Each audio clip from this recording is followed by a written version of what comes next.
Hello and welcome to ReCall The Midwife. We are a podcast where we watch an episode of Call The Midwife and talk about it. Today we are talking about Series 10, Episode 3. I'm Alex. I'm Becky. I'm Jen. And a reminder that this week's episode deals with mental health and traumatic birth. So if those are topics you would prefer to skip this time, we understand and hope you join us for the next one. In this week's episode, Sister Monica Jones' crisis of faith continues. Lucille looks after Patricia Williams, who's expecting her third child. She suspects gestational diabetes because of the size of Mrs. Williams' baby, but her concerns are dismissed. Mrs. Williams wants a home birth, but complications mean she's rushed to hospital for an emergency cesarean. Meanwhile, Louise Wrigley comes to the clinic because she suspects she's pregnant. The test comes back negative, and after a long list of symptoms but no diagnosis, Dr. Turner and Sister Hilda begin to suspect that she's exaggerating her symptoms. Sister Hilda eventually discovers Louise has taken an overdose, but it's a cry for help, and Dr. Turner concludes that he has no option but to commit her. Lucille and Cyril continue to grow close and write to one another's families to introduce themselves. When Lucille is homesick, Cyril tries to take her for a surprise picnic at the seaside to remind her of home, but when Lucille has to cover for Sister Frances, who needs urgent dental care, Cyril's plans are thwarted. If anyone just wondered what those noises were, it was Becky turning pages. Just we've had people before being like, what's that noise? So it's just that. It's not. I'm not going to edit it out. It's fine. Sorry. It's done hard Becky's work. No, old it's school. hard working. That's the sound of hard work making notes. There you go. I'm old school. These two do it digitally, but I'm analog. Well, we've said before, you're from the 50s. What are we watching? What are we watching? What am I saying? We're watching Series 10, Episode 3. What storyline should we do first? Should we go with Louise Wrigley? Yes. Sure. She was very... Go on. No, you go. She did my head in. A lot of people did my head in this week. Louise is the... She's the one who's basically a hypochondriac. So she turned up at clinic and was like, I've got no co-op card because I'm waiting for my pregnancy to be confirmed. And Miss Higgins did so well with the detour from protocol. She was just like, I'm not happy about this, but I will do it. Yeah. And Dr. Turner was like, you're not pregnant. And she was like, well, I am, because I know how I feel, and I feel sick all the time. And she just wanted examining, and she just was very demanding, wasn't she? Well, but she knew obviously she knew she wasn't, because she didn't have a boyfriend or anything. No, she wasn't. She just wanted attention. Yeah. I'll say this. I don't know she might have had a sexual history, and maybe that's part of the reason why she thought she could say that she was pregnant. I mean, we come to find out that she's been ditched from a lot of people in her life, and she got fired from her job and stuff, and her family isn't really good. So, maybe she did have a boyfriend that, maybe wasn't a great boyfriend, but then, he broke up with her, and then that kind of, was part of what sent her into this tailspin. Well, I don't know. When I first started watching, Yeah, there was no boyfriend. I just think, a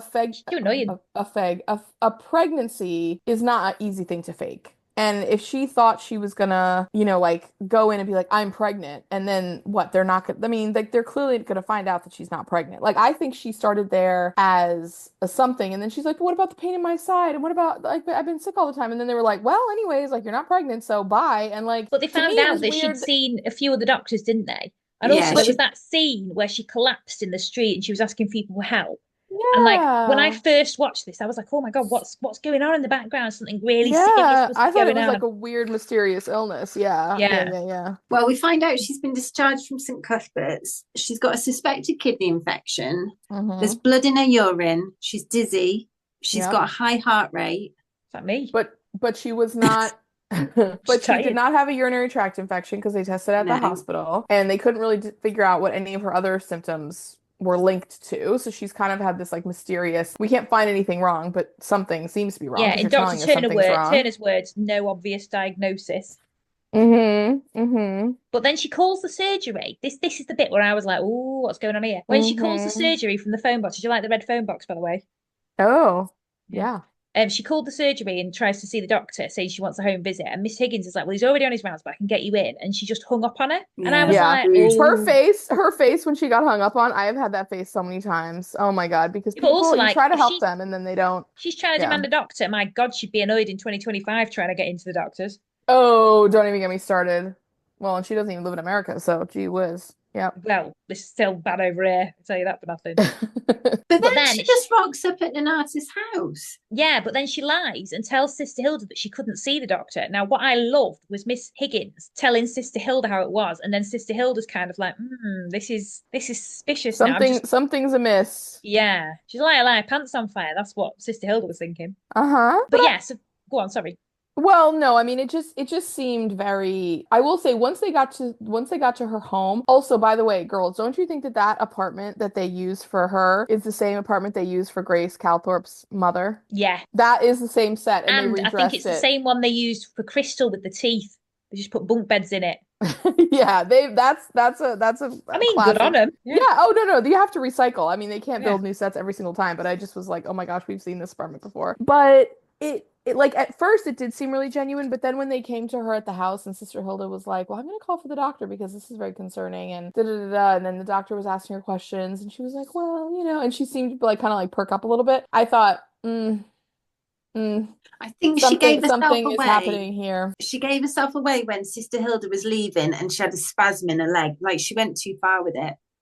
Yeah. Yes, yeah. I mean, there were quite a few clues. One of my favourite bits as well, though, was when Sister Hilda turned up and she'd obviously been out. Yeah. And she left a note. Now, can I just say, good luck understanding that scroll? Did you see that writing? It's the Yes, worst I writing did. I've I ever thought seen in that my was life. the most ridiculous Yeah. writing ever in the But world. she was Yeah. like, when she saw her the next time, she was like, oh, so you managed to get out. Oh, I couldn't. I was just, I didn't really feel well enough. I had to get, and you just a bit like, and then she was like, well, you've got a normal temperature.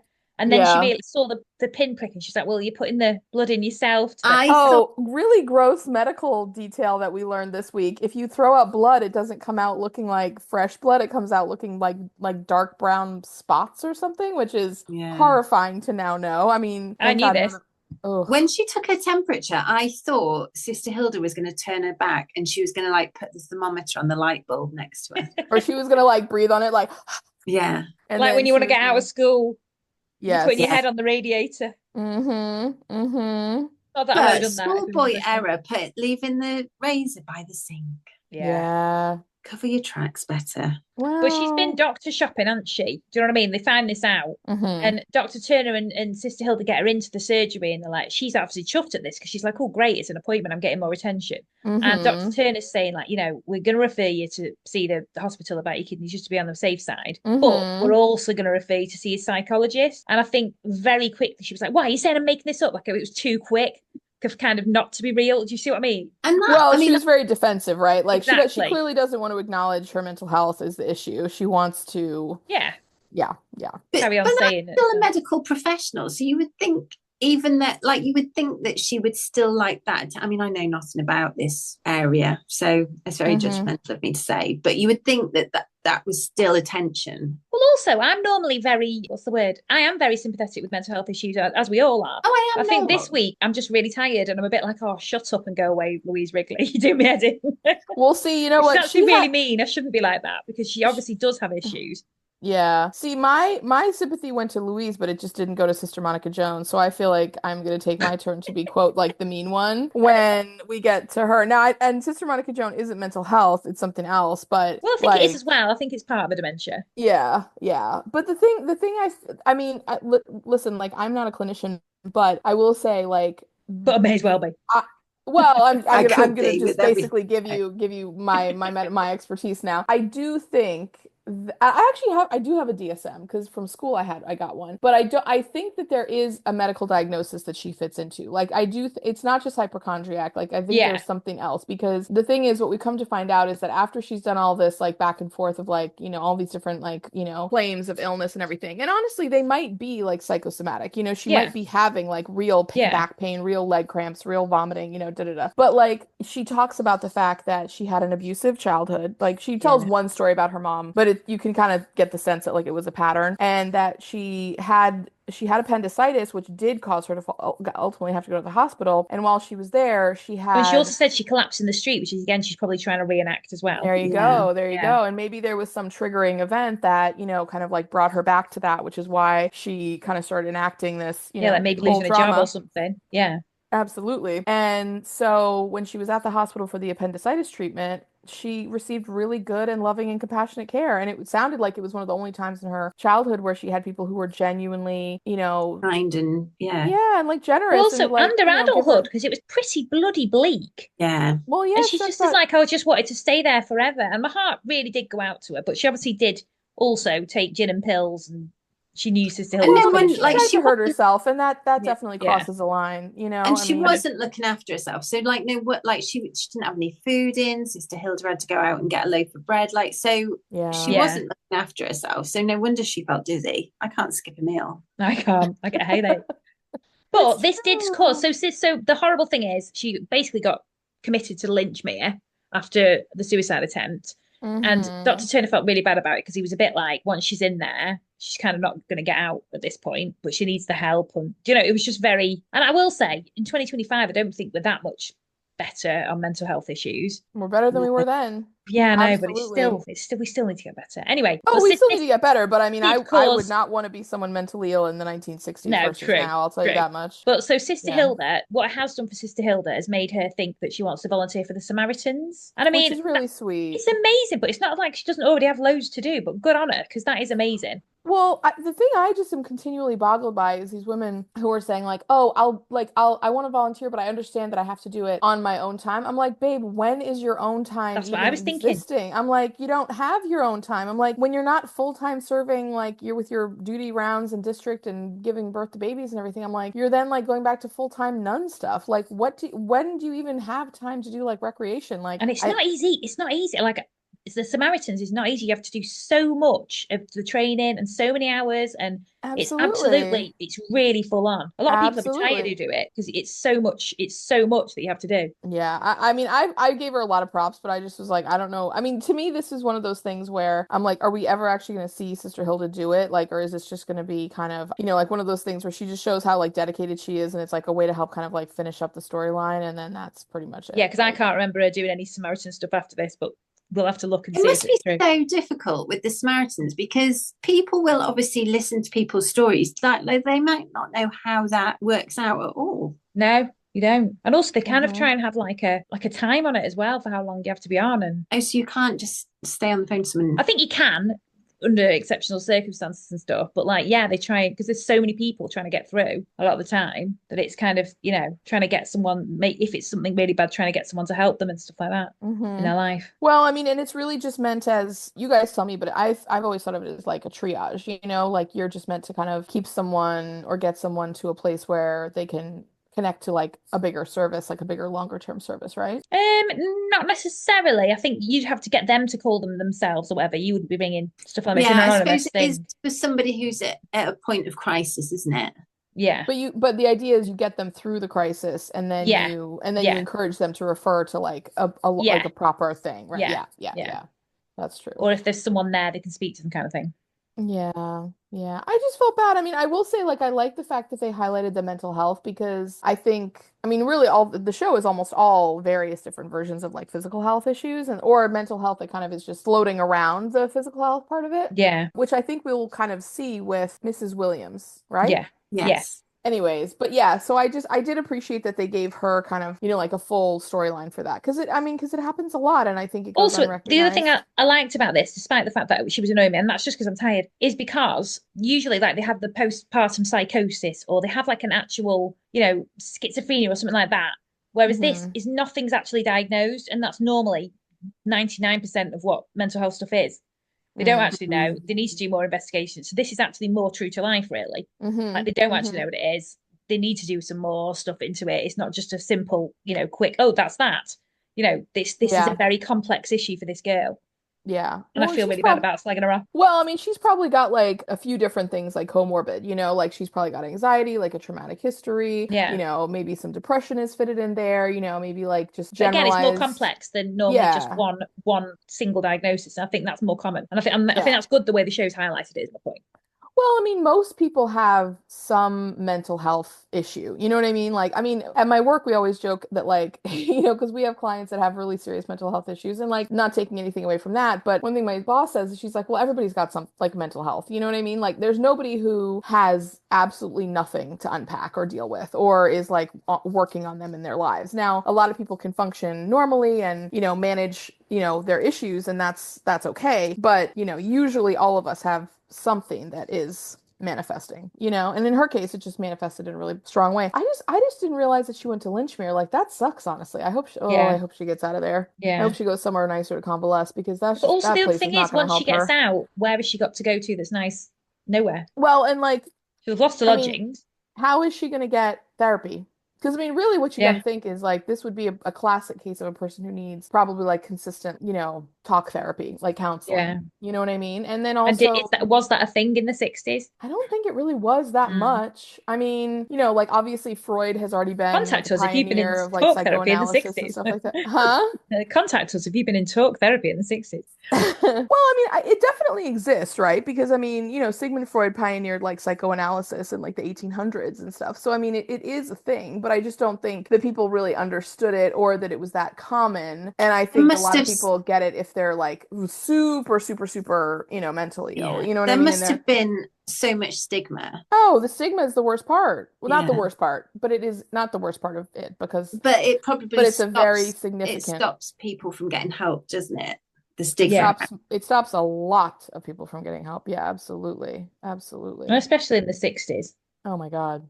I can't even imagine. I mean, oh, it's terrible. Yeah, yeah. Shall we talk about Mrs. Williams? Yes. Now, when we met Patricia Williams, I was like, how old is Patricia Williams? Because and she does say I'm not as young as last time round. So how old? Like her eldest child is maybe about 10. I I just think thought she's that was a euphemism, but then I younger saw than those us. kids and I was like, I oh. think she's supposed, well, if you think that she was maybe 22, 23 when she had her first child, she's probably in her early 30s. She But not looked everybody is so young. older than us. You thought she looked older than us? Yes. Oh, I didn't at all. You Oh, didn't? I thought about 36. I thought she did look older, a bit older enough. I think it's the hair that aged her, the style. Maybe. I'm Hmm. being sorry to whoever the actress was. Sorry. I don't know. No, I didn't really, I guess I just never really thought about her age. I just thought like, oh, she had her two kids. To me, the only thing that I thought was like, when she said, oh, I'm not as young as I was when the last time I did this, when those two kids came out, I'm like, oh, you weren't kidding. Because I mean, her daughter, which looked to be the younger of the two, looked like she was like 7 years old. And I was like, this Yeah. is a major age gap, And then when she was talking to Lucille, then she really had like then she said like, well, I waited so long, and I got the sense that they had the first two kids in their native country, and then they immigrated to the UK, and then they thought, oh, now we'll have a third one because we're settled here and everything like that, and then they were just trying and trying and trying and trying, and then never got pregnant until this baby. Do you guys think that's what happened? Maybe, I don't know. I don't know. They I look didn't. pretty settled in the house. Well, because the thing she says was, because they say like, oh, for this baby, we want you to go to the hospital. And she says, no, no, no, I'm not going to the hospital. I want to have this baby at home. She's like, I gave birth to my last two kids. I think she At says in a house home. with at home, but like in a house with like no running water. Like I can do it here. Oh, Oh, I missed She that. makes a comment about like the house that she gave birth in the first time, not having all of the. She makes a comment that it doesn't have the same kind of Well, amenities. talking about just really quick, talking about age gaps in babies.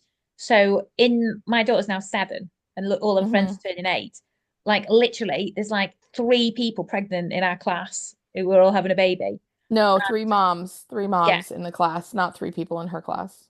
yes, not 3 7-year-olds, their parents, and that would be a scandal. is she And getting? Is she getting? Is she thinking? Oh, maybe I get a sibling. she did say that to me the other day, and I was like, nah, mate. And I'm just a bit like, there's 2 other people who've had babies. No, 3 other people who've had babies recently. I'm like, why are you all having all these age gaps? Stop it, please, because it's putting pressure on me, and I'm not going to do it ever.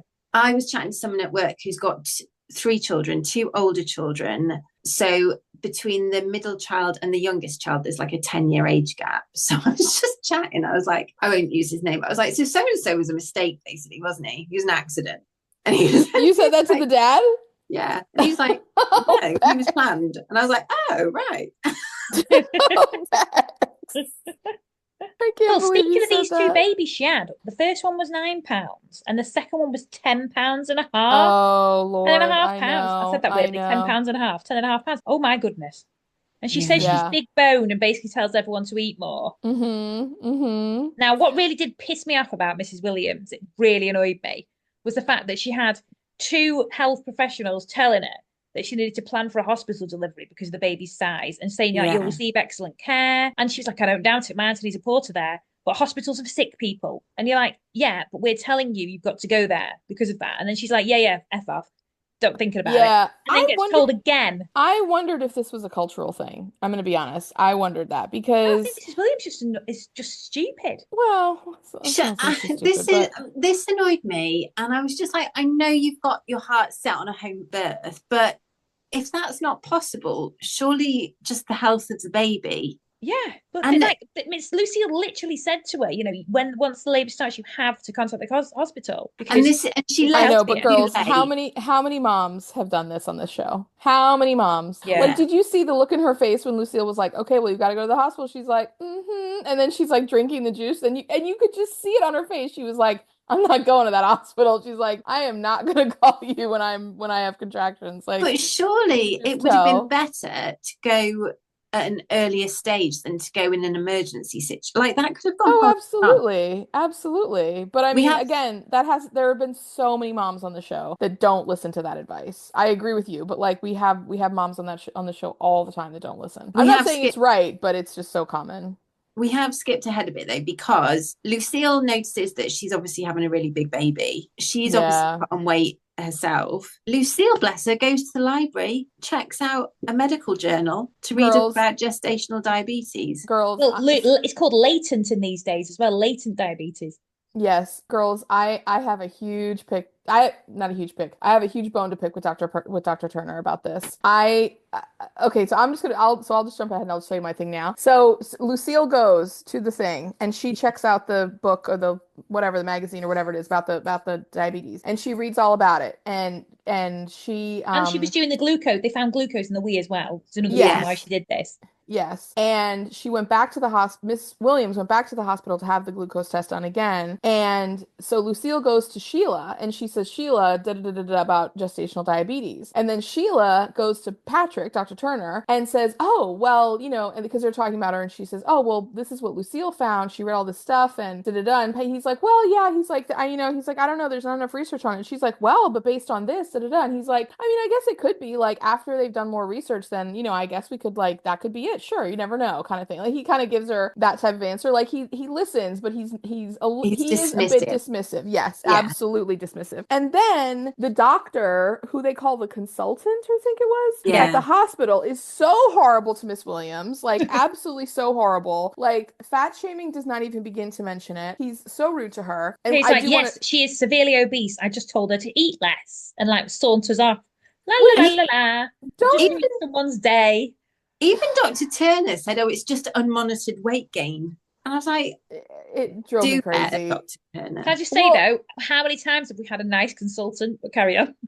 Never. Horrible. But then, so they like shame this poor woman. So she's like, so Sheila sees her on the way out and she's like, I'm never coming back here again. And then Sheila's like, oh dear. So, okay. So we have to go back because I'm going to skip a lot. But then Miss Williams' baby is born and Dr. Turner comes back to see her after the birth because 13-pound-8. Yeah, 13-pound-8 baby. And because her cesarean section wound is infected, which again, I'm jumping over a lot. But then she's like, oh, but doctor, I did this to myself. Like I ate too much and my baby was sick and it's my fault and I feel so guilty. And he's like, no, Miss Williams, you probably had a thing called latent diabetes where and then he explains the whole thing and he takes complete credit for it, girls.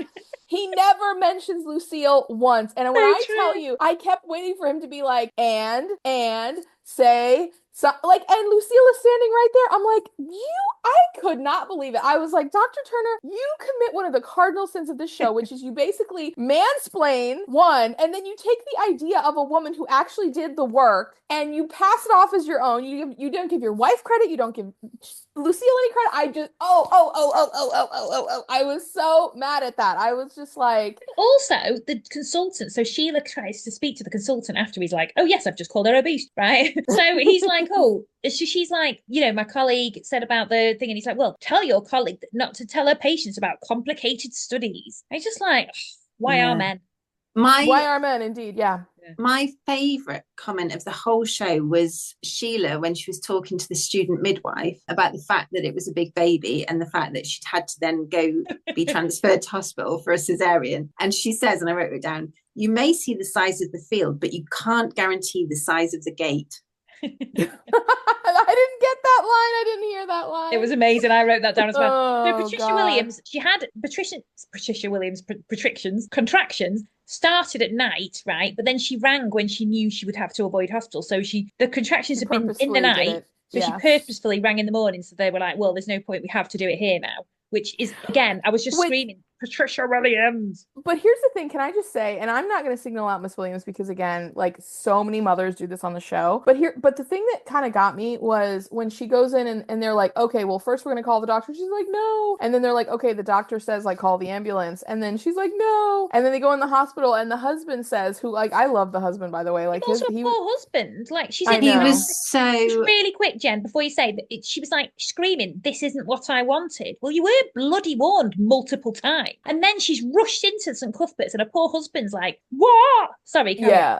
No, but this is the thing though, is that then he says that and Lucille is like, well, you know what? Sometimes what we want can't happen and like plans have to change like for everyone's safety. But here's the thing, like don't know, I can't, whatever the context was, I was listening to some things about medical professionals talking about specifically like labor and delivery issues and how they had, you know, been with like met with mothers after they've given birth that didn't get the birth that they said they wanted. And they were in the hospital because now obviously everyone goes to the hospital pretty much. But they were like, oh, well, you know, what if you'd done blah, or what if I could have done blah? And they're like, okay, but the thing is, we did the things we did as a life-saving measure. We did the things as a measure to protect either you or your child or both of you. The reason that those things didn't used to happen is because they weren't standard practice, and also we had incredibly high infant and maternal mortality rates. We do these things in the hospital to protect you, like to save your life. That is why Mrs. Williams got a cesarean. Like it's not just like not everything is some medical conspiracy to get you to like, you know, take more drugs or like have more surgeries or whatever. Like there's a lot of stuff that happens out of medical necessity, and Miss Williams was also one of them. Like there's no way you could give birth to a 13-pound baby. I'm sorry, she would have been split in half at that. Like there's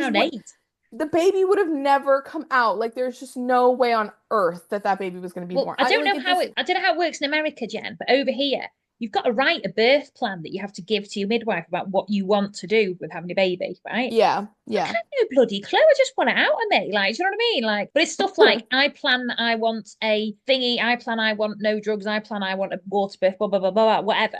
Right. But you had to say what your preferences were before you gave birth you to have Bob's, to do this thing and take it, right? But then literally about 90% of everyone I've ever spoken to is like, yeah, none of that happened. No one even looked at my birthing plan. I'm like, why did he make you do it? Like, because had none of my birthing plan. I didn't want a water birth. I had a water birth. Like, it was just awful. It was just not at all anything like that. So a bit like, let's manage expectations that, do you know what? We're going to do what's best for you on the day. Done. Well, and here's the thing, like, I mean, to me, a lot of like health stuff is about level setting, and this goes to everything. I mean, there's so many situations this applies to, but I think birth is one for, you know, the ages as well, like especially if it's your first child. And like I've never had a kid, but when you've never had one before, especially if you don't know like tons about it, or you don't have a lot of people who've gone through it to talk to you about it or whatever, or you just have your own specific situation that's unique to you. I mean, my sister went through this, right? Like she thought she was going to have a certain type of pregnancy. Her pregnancy went very differently. Like her birth story went very differently than what she like talked about and hoped for. Like there's a lot to that. And the way that it went was because of medical need, like medical necessity, like both for her and my nephews. And ultimately everybody came out just fine, which, you know, we're all so, you know, like happy and grateful that it did work out that way. But I mean, to me, like, I think it's, I don't know exactly the same over here, but I do think that a lot of people are encouraged to talk about their birth plan, like with their, you know, and that there's like, well, what would you like? And what was your preference? And da, da, da, you know, I mean, so I do think that happens over here, but I mean, at least have a level set conversation that like, okay, we're going to do all, and maybe this does happen. So listeners like sound off if this is the way that it goes. But if you have a birth plan, at least also, hopefully the medical people, you know, the doctors and nurses, the midwives, OBGYNs, whatever, are telling you that also, no matter what you want, may not go that way for lots of different reasons. Just so you can be prepared mentally. To like get people in the mindset. I think maybe the plan is to kind of get people in the mindset for the birth, because some people won't know about it and stuff. I don't know, maybe to do research, but I did no research and it was awful. Anyway, so Mrs. Williams, she then obviously has the cesarean. Then you've just spoken about the scar not healing. It was annoying. So she was like, my son could have died and I have no one but myself to blame. And then Dr. Turner said, did all that and took the credit. But what really annoyed me was she was being so rude to her sister who was helping her. Tip it up, tip it up. I was like, be more bloody grateful, you cow. Poor Anthony, her husband. Yeah. So patient with her. I know. He was so sweet. I don't know if they hired a really skinny actor just to make her look even. He was the very thinnest. skinny. He was the thinnest man. Have you as we seen have seen. those like sculptures made of like metal where they're like Yeah. really thin figures? He looked like one of them. He was so thin, And but he was so sweet. The thing that I didn't understand is, sir, why, like, okay, at the beginning of it, when Lucille is at their house doing the home visit, he comes in and he's getting ready to go to work, and he says something like, "Oh, I worked so hard, I bought her this nice television." She's like, "What do I want to watch a television for? Like, no, there's nothing on there. Like, I have to be doing stuff." Then at the end of the episode, when she's feeling better and everything's working out, and she's like holding the baby and stuff like that, Anthony brings the television upstairs and scrapes the door on the way in with it, and she yells at him about like, "You better not have scraped my door," or something. I'm like, sir, why are you even bringing the television into the bedroom? She has said to you she does not want to watch the television. You've done this for no reason. It was very but he was so sweet with her, and the fact that he adapted the crib so that he raised it up so that they could lift her out. Yeah, so that the baby was like at her level so that she could pick the baby up on her own. That was very sweet. Oh, he was a super, super sweet husband. I'm all the way here for Anthony, but I tell you what, though, funny. It didn't look like a 13-pound baby. They could have gone a lot. They could have literally got a 6-month They could have gotten a 6-month-old baby for that baby. But yeah. Oh, also, I felt like it was really okay. So Miss Williams is also a black woman. Called Paul, wasn't he? I don't know why that made me laugh. But Miss Williams was also a black woman from, I think, Jamaica, right? I also think she was from Jamaica. They didn't actually say, did they? They didn't say where she was from, but her accent sounded... Well, we're going to say on this podcast that they didn't say, and then one of our listeners is going to write in and be like, write in. Write in. Well, write in and tell us. Jamaica, and if you did talking therapy in the 60s, carry on. But what I think is interesting is that her accent, to me, at my untrained ear, sounded a lot like Lucille's accent. Yeah, I feel like Lucille's accent came out more. Oh, she was playing it up so well, not playing it up. I mean, I think for her, she accentuated her accent with Miss Williams. Yeah. Because she was feeling like, okay, I can vibe with this lady. Like this lady gets me. So that was very sweet. I really liked that story. And I couldn't, it was funny, like I couldn't tell if the consultant at the hospital was like just so mean to Miss Williams because she was overweight or because she was black or because he just like doesn't care about any woman at all or what it was. I mean, it was probably a combination of like lots of different things. But anyways, I was like, I didn't detect necessarily like a racial element to that treatment, but I mean, I'm sure it was there. But anyways, we've seen time and time again the doctors, consultants in the hospital speaking to women. Well, they're just terrible. He's just terrible, and I feel like we keep having like these same bad doctors. Oh, anyway, I don't want to talk about it anymore. But so now we're talking about. I just say it too much. I just meant more to myself of like I don't want to keep repeating myself about how bad I think he is. But so talking about Lucille, should we go on to Lucille and Cyril? Oh, Sister Frances annoyed me. Why? Because she had toothache. She knew she had toothache. She's a medical professional. She knew she needed to go to the dentist. Yeah, I'm with you there. If she'd have just gone at an earlier stage, it wouldn't have taken 2 of Lucille's afternoon offs. Yeah, true. I just don't know why Lucille had to be like taking one for the team both times. You know what I mean? I mean, like, it was obviously for the storyline, wasn't it, for Cyril? Well, yeah. That just annoyed me too, though, honestly. Like, I just was like, my dude, like, I just felt, not him, he didn't annoy me. I just was like, I found it annoying the way that he got kind of like kicked to the curb about it. I'll tell you what, though, Cyril is living the dream, not obviously organising 2 picnics and her not being able to go 2 afternoons in a row. But his flat, he's there having his breakfast in his flat, listening to the radio after living in a hovel of a shared house. By the sounds of it, it sounds awful beforehand. And now he's in this lovely little flat with Fred and Violet underneath. Oh, I love it. I love it. I'd love to rent off Fred and Violet. Living above a news agents like that just sounds absolutely amazing. Just think how many Tunnock's tea cakes you could be getting every day. Oh my God. Like enough that my health would be severe and declining. Yeah, absolutely. Like so actually it's probably a good thing you're not. It really is. It's a good thing. We've got a tuck shop at work, and to have such ready access to a 4-fingered Kit Kat is not a good thing. Well, we had a tuck shop at work, right? And this is, I'm not going to say where I work, but we had a tuck shop. This is years ago. And my boss just kept taking stuff out of it without putting the money in by accident. And then the woman had come and she'd just have like 40 quid's worth of stuff just not there. So we had to take out our petty cash all the time. And we were just like, yeah, we just need to stop this now. Not what it's meant to be. Yeah. Oh God. Yeah, I just thought with Sister Frances, you're a medical professional. It was very akin to I was just as annoyed with Patricia Williams, because Patricia Williams was like, this isn't what I wanted. And I know it's not what Sister Francis wanted, was to go to the dentist, but she had to go to the dentist. The body wants what the body wants, Sister Francis. And your body wanted to cause an abscess to your tooth or something. I don't know what's happening. But she Cyril, was a bit absent. She was kind of there, Sister Francis, but then obviously very rosy cheeked. Yeah, she was just a vehicle for this Lucille and Cyril. I loved when Violet admonished Fred. Was like, what did we say?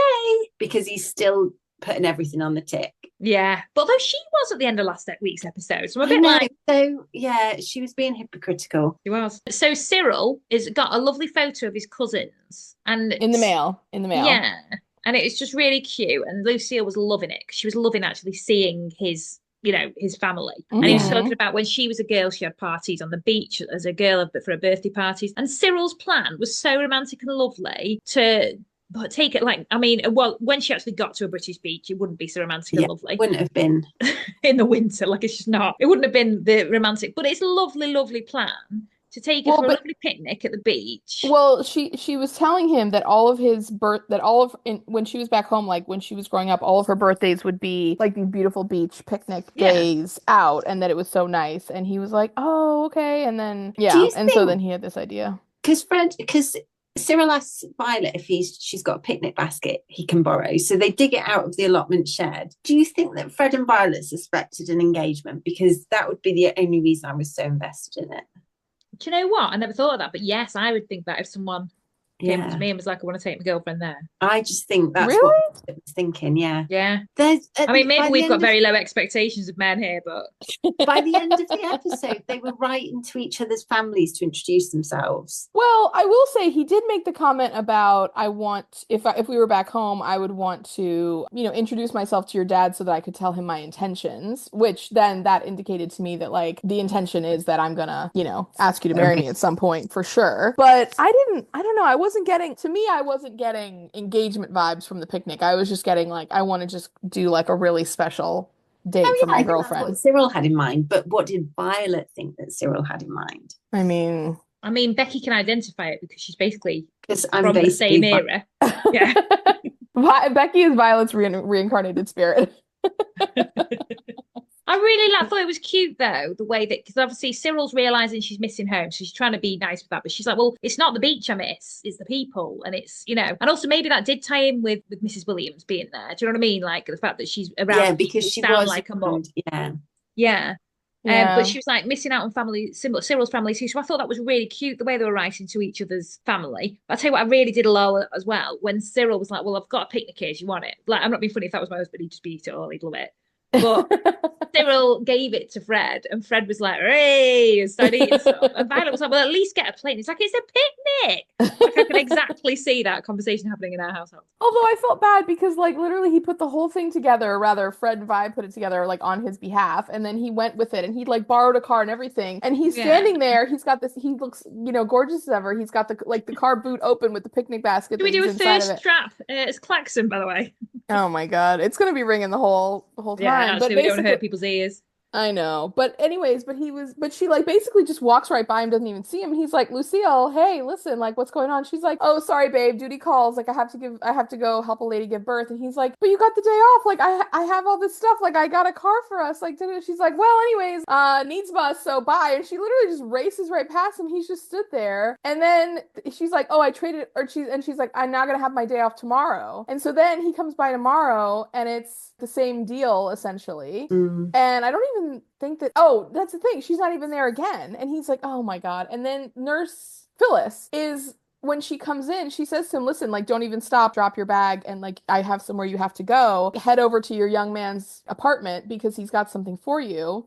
Yeah, exactly. Because Phyllis is like, you can't blow this guy off 2 times in as many days. And then that's when she walks in. But I mean, to me, like, because at the beginning she was making, I apologize if there's not like a more delicate word for this, but it was like a pig's feet stew, I think is what she was doing, because she had a recipe book out and they like cut to the meat and stuff like that on the countertop. And then she's talking to Cyril at her apartment about how she misses everyone and stuff like that, and then they have that conversation. And I just felt like again, it was giving me, it was kind of like the same thing as last week when we talked about the foreshadowing of what's going to happen with Matthew and Trixie before you ever have any idea. Because to me, this is another time where Lucille talks about how she misses home. Are you giving that face because it's a spoiler? Well, no, it's not a spoiler. I think, well, again, if you're only watching along with us, carry on watching, mate. Yeah, no, I think you're right. I think the reason that I think it's starting the whole thing with her. You know what I mean? Like, she is happy in her life, but at the same time, she's still missing something now. But here's the thing that I thought was actually, and I'm think I might be reading too much into this, but they're sitting at the picnic together, and she's saying that she's like I really don't. And the thing is, I don't know why I felt so like sensitive about it because, and again, you guys know this, I'm very hormonal. Like I'm just been an emotional wreck like for the last like day basically. And you know what? Doing this podcast. Well, but the thing is, like, I'm always an emotional wreck because I'm just that way. But then also like this, I really have just been like feeling like my hormones like brewing like all week. Like I just knew what was coming, and then like yesterday I finally hit. Quick sidebar, because by the way, we've been like so like we've not done any like deviations this whole episode. We've talked about the show the whole time, which I'm amazingly proud of. We have a bit. Very professional. No, we have done some deviations. Carry on. Okay. Well, anyways, I'm about to deviate again because just to like illustrate like how emotional I've been. So yesterday I went with my mom and my cousin to go see Complete Unknown, the Bob Dylan biopic with Timothée Chalamet. Yeah, I love the way you say Timothée Chalamet.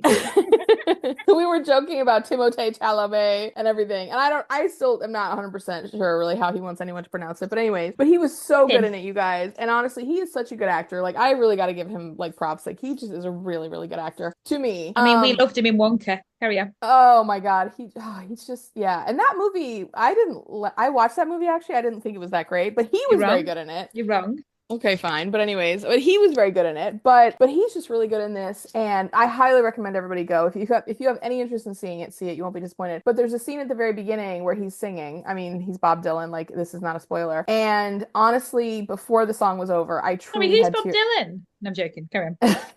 Tears were truly like welling in my eyes. Like, it was that I honestly was like very moved by the song itself, but at the same time, I just thought, oh my God, like this is really me. I'm just OTT right now. Yeah, exactly. My dad loves Bob Dylan. I do not. Well, this is the thing we talked about. Go ahead, Bex. Did he sing his own? Did he sing? Yeah, he did it all. And the thing is, I feel like this is what it's so interesting about this. That you say that, Al, because we talked about this. So my mom was a huge Bob Dylan fan, is a huge Bob Dylan fan. My dad never liked Bob Dylan. He was like, I'm with you, Dad. He said he was a bad singer. But I think that my dad was willing to give him the credit to say he's an amazing musician and like songwriter. He's an amazing songwriter. He did my favorite Jimi Hendrix song.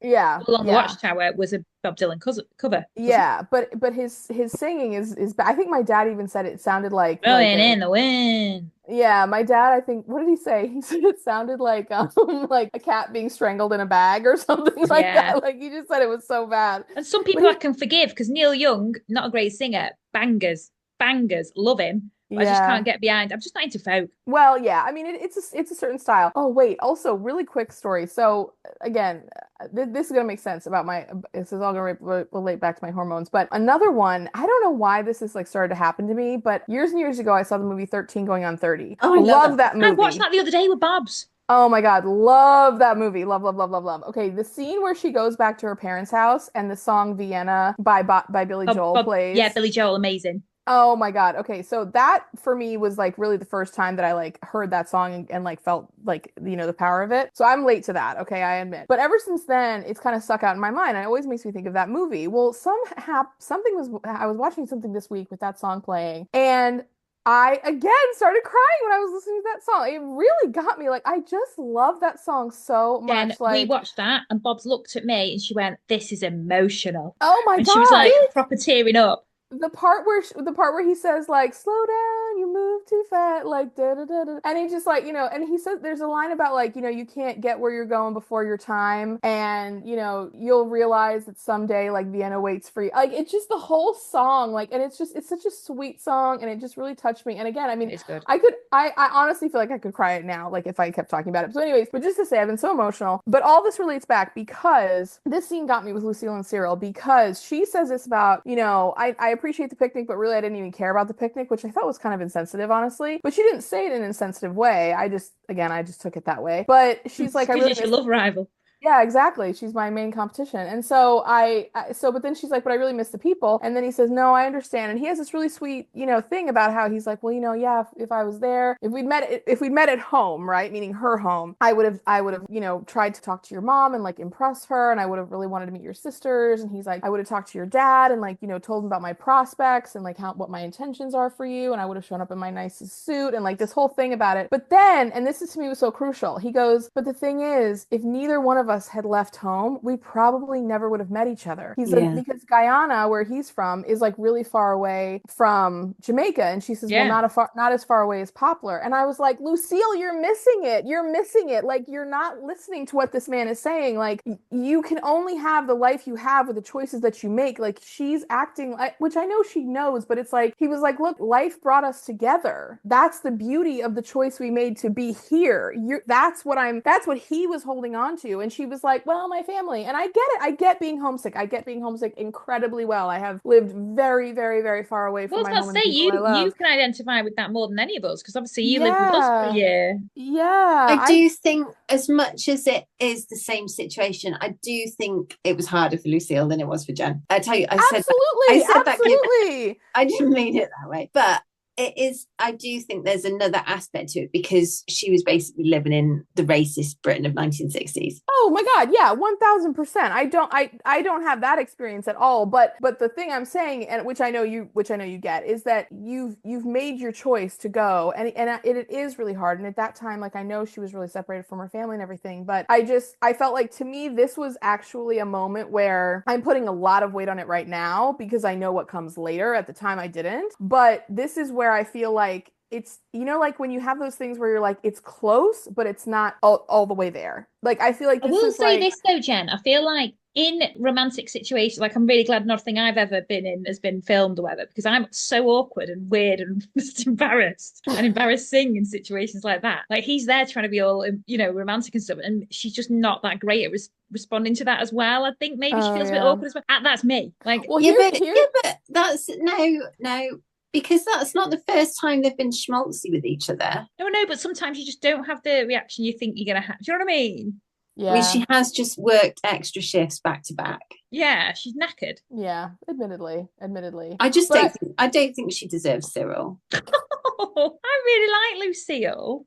I like Lucille, but she does him dirty. Here's the thing. I like Lucille, but I think that I'm seeing it now. And again, I know I'm looking for it now. Yeah, I was about to say, don't look for it. Just go with what's here now. But the thing is that like, okay, I love her. I'm going a bit too far now. No, I love Lucille too. But if I remember correctly, I think this is the season where they get engaged, right? It is. And I think they end the season with them getting married. Are they going to get married at the end of the season? I think they do because this is season 10. And if I think about 11, 12, and like where, you know what I mean? Like I think that that's the timeline we're on. And I feel like, But I also will say, let's just not, without going too many spoilers, it's not unproblematic, their relationship in the future. It's not carefree, is my point. There's lots of things that have caused different. Absolutely. A lot of stuff happens for sure. Yeah. But yeah. I'll leave it there. I don't want to say too much because we have to talk about like this episode, but yeah. Shall we talk about Nonnatus House having a young curate in the spare room at the top of the house? What? Girls. This is like the room of requirements in bloody Harry Potter. This really annoyed me. I'm like, oh yes, you've got a spare room, have you? Which is why what when you're like all worried about people isn't together. Isn't that where they put Dr. McNulty? Probably. When he came back? Like, but then you've got bloody this other girl, Nancy and everything as well, coming in another spare room they've found. Well, wait, I thought Nancy goes and stays with one of the girls, doesn't she? No, she's on her own. Yeah, they could have had someone else sleeping in it. They don't need it's not a spare room because they've got more. Also, the fact that Sister Monica Joan has moved downstairs. Who's in Sister Monica Joan's room? Exactly. I thought she'd move back upstairs. She's still downstairs. Oh, well then that'll make sense for the new people. Next week we'll see that she's still downstairs because I accidentally watched the wrong episode to prepare for this initially. Well, but the thing is, her going downstairs, like we all saw that the room downstairs was like a junk room, and they cleared it out on. But again, why couldn't they move that when the doctors came to stay? But her made it not upstairs not a bedroom junk is room then. free. Her upstairs bedroom is free now, Jen. And the upstairs, and they've got a spare bedroom on the top floor. Oh, no, Everyone could be sleeping alone. No, but I'm Yeah. with you. But that makes more sense then that they've got more room for like Nancy and da. Yeah, but to, why like, come in. other people could be sleeping alone? It just annoys me. I tell you what, though, I probably wouldn't be. Like, somebody would probably be like, yeah, I'm going to move into the bigger room. And then I'd probably follow them and move my bed into the bigger room with them. Do you remember at university? I just slept in your room for Yeah, you did, to be fair. months on end. Well, that's the thing. The dormitory style is like actually kind of nice. I mean, I think we've all seen that. Yeah, but you say that, but actually now we're 43, I don't think it would be. Well, I know, but none of these women, well, Phil, I mean, yeah, Phyllis could have her own bloody room. She's just used to it. Phyllis is very utilitarian. Also, the poor curate having the bloody camp bed because the mice have got in the mattress. Well, the curate was just awkward from start to finish. Well, girls, so I'm reading. I don't know if I've told you this. I'm rereading Pride and Prejudice because of I'm in this book club with my family. But anyways, I'm rereading it, and this curate was really giving me Mr. Collins vibes the whole time. Like the way that he was like, "Oh, I am so grateful for your auspicious, I know like welcoming." Yeah, exactly. And he's like, if I was trying, and Sister Julian is like, yeah, thanks, anyways. And she's like, well, your stay will be short, so don't worry. Like we're happy to host. And then he's like, yes. He's like, I was trying to think of an appropriate way to share my felicitations of gladness that I am here with you all. And I landed on the idea that perhaps I could do a special service of the Christ whatever. And you could see her face. She was just like, oh, like please don't. And then she turned around. She's like, great idea. And then he wanted to spend the afternoon with Sister Monica Joan, and Sister Julian was like, sure, whatever.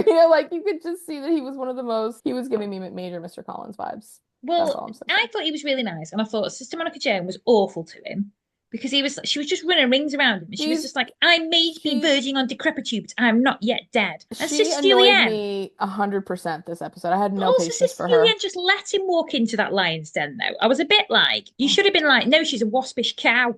Like, you're gonna not get a moment's rest out of this lady. But she was like, it was just annoying me. She was telling Sister Monica Joan about, like, he's just trying to help and all this stuff, and she just couldn't give a damn. And she was making it all about her again. And Sister Julianne? Yeah. No, Sister Monica Joan. Julianne, the monster that she is. Of course, Monica Joan. Yes. Oh, absolutely. Yeah. No, Sister Monica Joan. I felt like Sister Monica Joan, how you guys felt about Louise Wrigley, and I feel bad now. Yeah. I've calmed down a bit and had a bit of cup of tea. I just had this whole storyline is not working for me. I just don't. The Sister no, I'm just not here. The good thing is though, she finally kind of confided in Sister Julianne about not believing. And I think I'm glad about that because I was a bit like, oh, for God's sake, thank God. Do you know what I mean? Yeah. And look at that, thank God. So, but she was like, the light by which I led my life is no more. And worst of all, I fear it never was. And Sister Julianne's like, well, it was a test. Hold firm, he will return. And I thought that actually was good advice, but also it is good advice. She's actually got it off her chest. So I'm hoping that an end to it is near. Also, I think I was more sympathetic towards Louise than I've perhaps made out, because when I watched it, I don't remember being specifically annoyed by her. I was annoyed by Mrs. Williams. I was annoyed by Sister Francis.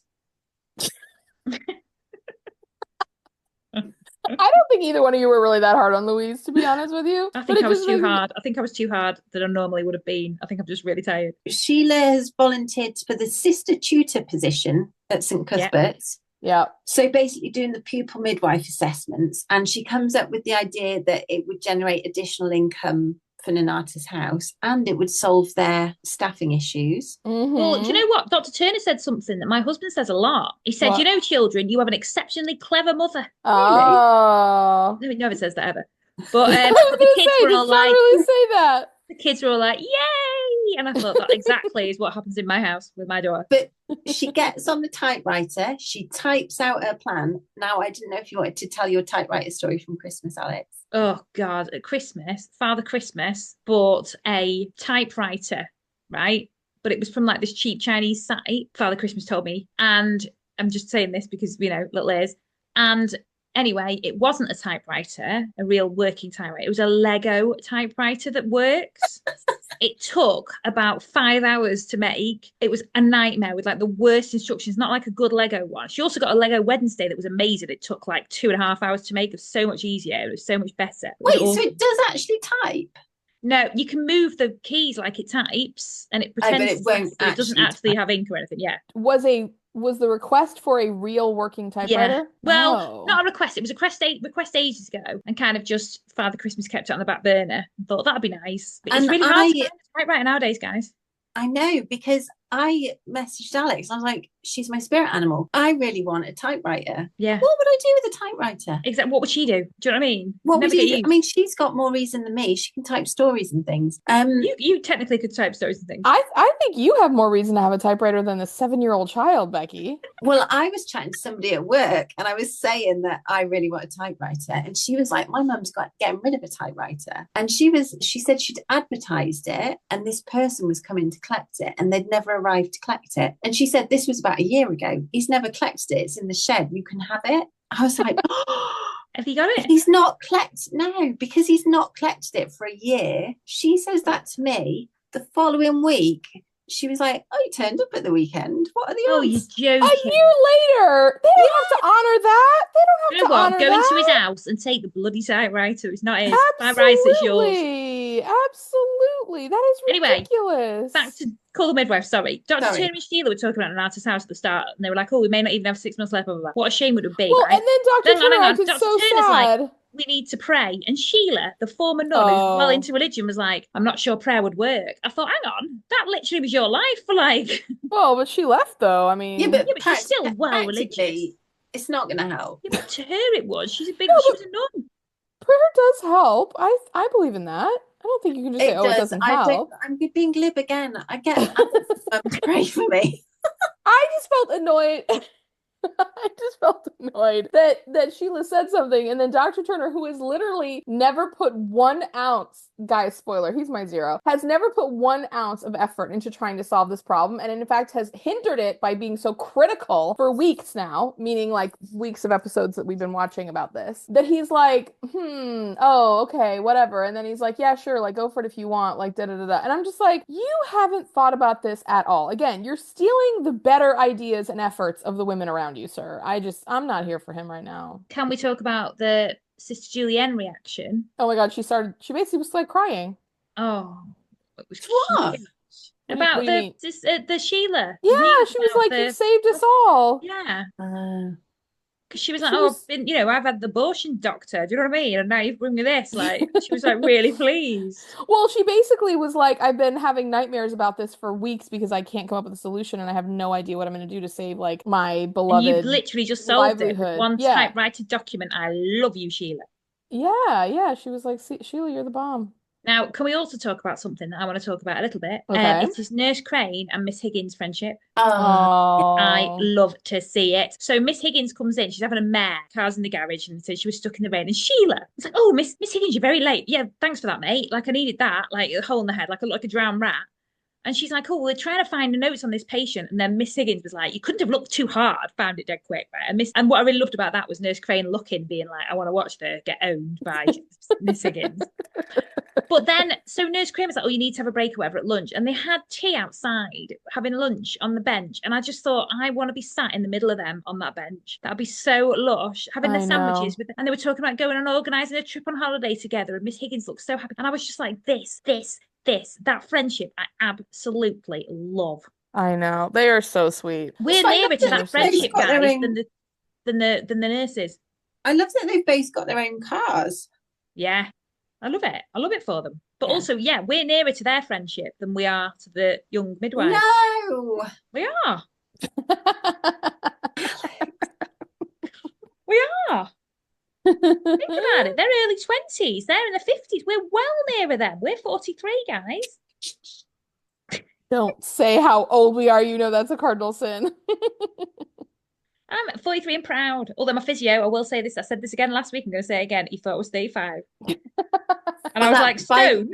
By association, that makes us 35. Stone? What? I don't know. No, he didn't think I was 35 stone. Thank you. 31. No, I'm joking. Right. I feel spiritually like I'm in my mid-30s. Yeah, I did. I'm with like that. 22. Yeah. I don't feel, I mean, there are some ways in which I feel like middle-aged, but not really that many. My dad says the first 21 years of your life are the slowest half. That's true. So true. It is anyway, true. Should we talk about heroes and zeros? Yes. Who's first? My zero Becky is then, yeah. Sister Frances. Whoa! Because she should know better. Just go to the dentist. Yep. Yeah, fair. And also, there was a very Sister Frances heavy episode last week, so I kind of like she was glimpsed of the camera with looking all map too. But girls, we already know that Sister Frances loves to suffer in pain because do we remember when she was like doubled over in the pantry or whatever? Never and been Dr. a mention of a McNulty? period from her since. That one period that she had. And then my hero is going to be Cyril. Oh. Because he was so firstly, he's always so sweet and kind. He was so patient when Lucille basically stood him up at the door on 2 occasions. Like, didn't get annoyed with her, even though it wasn't her fault, but still didn't get annoyed with her, which is what any other man would have done. Yeah. No, I'm with you. I do think he deserves like a good boyfriend award, yeah. Now, I've got 3 zeros, right? Now, Jen, you gave us a 0 because I do always do different options in case either of you two have taken them. Yeah. So you've got Dr. Turner as your 0, haven't you? So can I use my 3 now? Yeah. Okay. Number 1, the consultant. Yes. He sucks. Absolutely sucks. Yeah. Number 2, Mrs. Williams. Yeah. Like you were told on multiple occasions to go to hospital. Yeah. I'm not fat shaming her. I'm not saying anything about diabetes. It's her fault. It isn't. But the fact that she didn't go to hospital and tried to actually actively avoid going to hospital was her, and that annoyed me. And can I just say, more women need to listen when they get told to go to the doctor. Yeah, well, more everyone, to be honest. And Mojo, she just annoyed me. I didn't like the way she was with the young guy. I just thought he rude. Yeah, curate. Yeah, rude. My hero, Sheila, for single-handedly saving Nonnatus House with her typewriter. Absolutely. Okay, I'm gonna go. Okay, so my 0, I spoiled it so you guys know, but it's Dr. Turner. Actually he gets like a double this week because the way that he said to Sheila about, oh yeah, okay, well like whatever, like go off and do it. And you know, I mean he was encouraging of her, but again, like she came to him almost like, I mean, no, I don't want to go too far. All I'm saying is I just felt like he was just, I don't know. He already annoyed me. So then like when he said that thing about Miss Williams, the gestational diabetes, and like took all the credit and like didn't even acknowledge that like he never even had that idea. He never even read the paper. It was a very casual misogyny that really bothered me. And it was almost like he didn't even see it. He didn't even recognize it. Okay, here's one quick story. I went to the Apple store yesterday and I was going to drop off my mom's phone because she needed a battery replaced. And the guy, when I went in, I checked in, but I guess they didn't like give me the right check-in to like know why I was there. So the guy that came over, he was like, hey, so what are we in here for today? And I was like, well, this. And he was like, okay, yeah, let me just like get you like hooked up here, whatever. And he was, you know, and then he just started talking. And I said to my mom later, I was like, I really think that this was like, it was really weird because he was speaking in a very condescending way to me. And I really don't think he realized he was doing it. It really felt like he was just talking, and it was like I really got the sense that he thought he was being helpful, but the way that he was explaining everything to me was like as if I didn't know or I wasn't smart enough or something. And it really like, and I feel like that's like Dr. Turner. Like I feel like he just kind of had this very like casual like, oh Mrs. Williams, well, you know, there's this thing, and it's like, anyway, stolen valor, not here for it. I'm saying I've already said too much. Well, my hero. I had to say one thing this week, so I won't tell you the context. But I had a mansplaining thing happen to me this week. So I don't want to talk about the context because it gives too much away. But I met someone, and they were American, right? Okay. And I was speaking to them, and I often speak to Americans about music because obviously music. No, not many people are into the bands I'm into here. So I was speaking to them about Tool, band I love, right? And he was like explaining to me about Tool, about like the lead singer, his background. Like, oh my God. So then he was like, which is your favorite album? Like, as a female who's into music, especially rock music, the amount of times men have asked me to list albums I like or like songs I like it drives me absolutely mad. So anyway, he was like, what's your favorite album? So I told him, and I was like, well, I don't know if it is. It's either that. And then he named one, but he got the name wrong. And I was like, no, I think you mean that. And he just then immediately shut up. But I was just a bit like, I'm not here to prove to you. I was the one who brought the band up, mate. I'm only trying to be polite. I don't actually want to speak to you. Like, do you know what I mean? Like, it just so annoying, like so mansplaining. Like, I absolutely shut him down. It was brilliant. But like, you're just a bit like, oh, just go away. Why are men? Anyway, sorry, carry on. Well, and just to say to our listeners really fast, if there could be a human encyclopedia of music, Alex would be, you would be the person to know. You know what I mean? Like just Yeah, never again, never like, think honestly, that you're the gonna amount of get time, bested on that. if you're into rock music, the amount of men who, like, I will say my husband is one who has never ever been like that with me. He's dead into music and Well, stuff. and why do you think that relationship, you Yeah, know? yeah, he's so like he'd just never tried. He's again encyclopedic as well. Yes, And yes. again, but that's another reason why we get on so well. But he's never been there trying to prove it. Do you know what I mean? Or I've never heard him ever try and make anyone prove And it. he never condescends, because I remember when I was visiting you last time, he and I had a conversation, and I am the opposite of you guys. Like, I barely know song titles. I mean, you know what I'm saying? Like, I can't call any of that information up. And I was chatting to him about some music things, and he was like, "Oh yeah," and he was so nice and just so like chatty about it. You know what I mean? Like, not at all trying to like tell me like, "Oh, well, did you know blah blah blah blah blah." You know what I Yeah, mean? Like, yeah, it was a lovely conversation, and yeah, I mean, there's lots of lovely guys out there, but yeah. yeah, I yeah. get your say. Okay, so my hero. So who am I going to give to my hero? Oh, geez, I just had it. It's Oh, Sister Hilda. Fred and Violet for the picnic basket. They Oh, were so sweet, and then they like even redid it again, like the next day, so that they could have the picnic in the apartment. It was just so sweet. I just thought they were so cute. I love their shop so much. I think I want to go in there and shop so bad. When he was talking to him about the fact that Lucille couldn't come and everything, and they kept on cutting like from Cyril back to Fred, and like when they were in there earlier with Violet, she was behind the counter, and like I really want to see, like, there's like a shelf of like tins that were on her like right hand. Like, I want to know what's in those tins. Like, I want to go in that shop so bad, and I want to like look at every single thing that they have in there. And just Fred and Violet are so cute. And then even Fred was so nice to Sister Monica Joan about the roses. yeah. Yeah, She was being just dismissive and annoying with him. yeah, I just feel like they were doing like a lot of like supporting labor, you know what I mean? Like a lot of like Yeah. supportive emotional labor for like the peeps around in Nonnatus, and I so also they want to get do my a hero. quick shout out for Sister Hilda as well, because Yes, she joined the Sister Hilda did Samaritans, and good on her. Yeah. yeah, she did a really good job. Okay, next week we are going to be watching Series 10, Episode 4. So if you'd like to watch and then listen along with us, that would be fantastic, because you'll know what we're talking about. Absolutely. And if you want to follow us on social media, we're on all different platforms, and apart from TikTok, actually, which we won't talk about that. So thank you so much for listening, and we'll see you next week. Bye.